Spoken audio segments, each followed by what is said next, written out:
orator, but I began to get my hands on the local newspapers.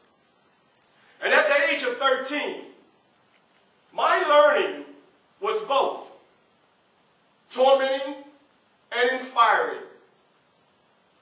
But it took me to another level where I really began to detest slavery. Well, I was hired out again. I was hired out to a gentleman by the name of Mr. William Freeland. Now, Mr. William Freeland, he was kind of like a laid-back slave owner, master. He was so laid back that when you talk about courage, I arranged to have meetings in the cabin out in the dark. And I would teach other slaves how to read the Bible. And sometimes we would have as many as 40 slaves every night. Now, like I said, Master Freeland turned his face on this. However, other masters began to get upset. So they came in and they broke up our congregation. And when they came in and broke it up, unfortunately, that was the end. And me not knowing, my courage would get me in even more trouble. So much trouble that Master sent me to another slave owner. Now, this slave owner, he was not intelligent. He was not smart. But he was known to be a slave breaker. I was 16 at the time. And I was big and large and bronzed for my age. Well, one day while we was out there fanning the mill, I began to get a cramp in my stomach. And as I began to get that cramp, I went down on my knee. While I was down on that knee, I was frightened. I was frightened because I didn't want Master to hear that the machine had stopped, because I knew what the consequences were. So I tried to get back up and go forth and do the work that I was commanded to do. But unfortunately, I began to get the pain in my stomach again, and I went down. And when I went down this time, I couldn't get up. But when I began to look up, I saw Master standing over me. And Master said, "Get up, boy." And once again, I tried to get up.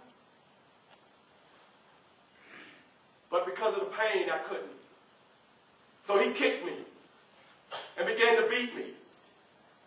And I managed to run away. And I went back, believe it or not, I went back to Master Ard's house. And I pleaded with him, "Please, please take me away." Master let me stay there overnight, and he said, "You got to go back." So the next day, I made my way back. And when I got back, Master was waiting on me. And he took me in the barn, and he commenced to whipping me. But when that whip hit me the fourth time, I grabbed that whip with the courage I had.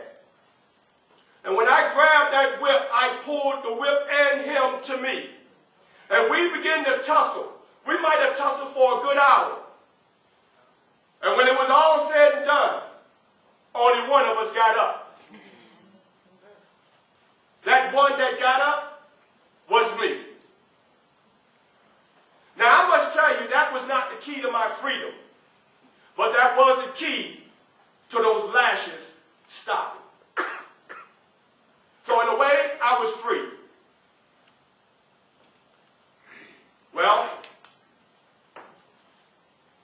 slavery began to get old to me. So in 1838, I ran. Now, I must say that before I ran this time, I ran previously.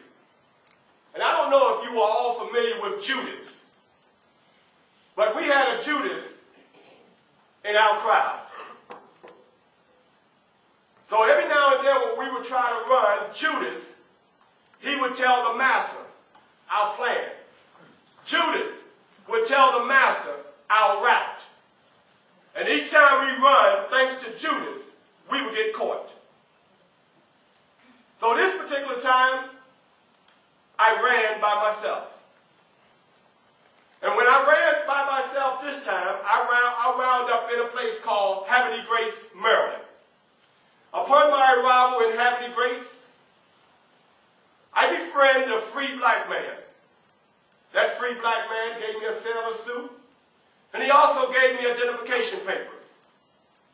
I used those identification papers to take me from Havre de Grace, Maryland, to New York City. It took me all of 24 hours to get there. And when I got to New York, I wrote. I have often been asked how I felt when I first found myself on free soil. And my readers share the same curiosity. There is scantly anything in my experience about what I could not give a more satisfactory answer. A new world had opened upon me.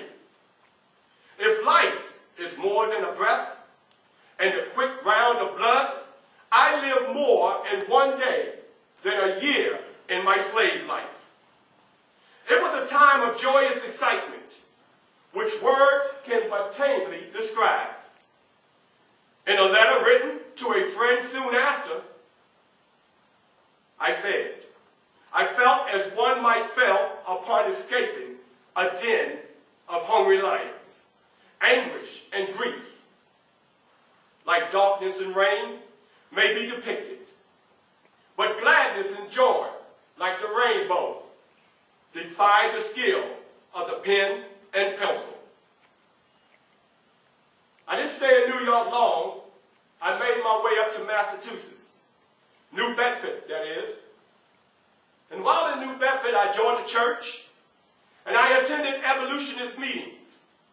And while attending these meetings, I met a fine gentleman, a white man, by the name of William Lloyd Garrison.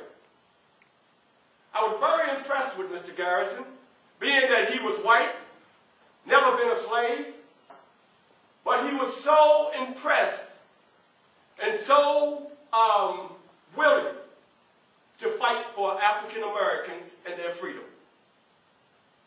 Upon meeting Mr. Garrison, I was invited to speak.